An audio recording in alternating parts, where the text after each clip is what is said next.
వినాయక చవితి నవరాత్రుల భాగంగా ఈరోజు మా వీధిలో కుర్రాళ్ళందరూ బిర్యానీపై ప్రయోగం చేస్తున్నారు. ఈ బిర్యానీ ఎలా చేయలేదంటే మా కుర్రాళ్ళందరూ ఎక్స్ప్లెయిన్ చేస్తారు. మీరు కూడా ఇదే విధంగా బిర్యానీ చేయండి, బాగా తినండి.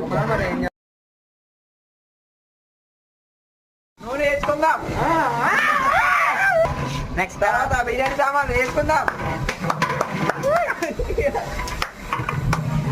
ఓకే, ఎర్రటి టమాటాలు తగినంత,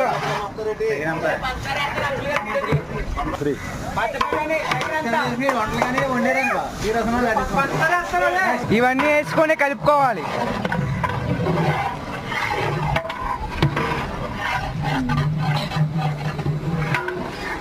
మసాలాలు ఎన్ని? అల్లం వెల్లుల్లి పేస్ట్ కొద్దిగా వేసుకుందాం.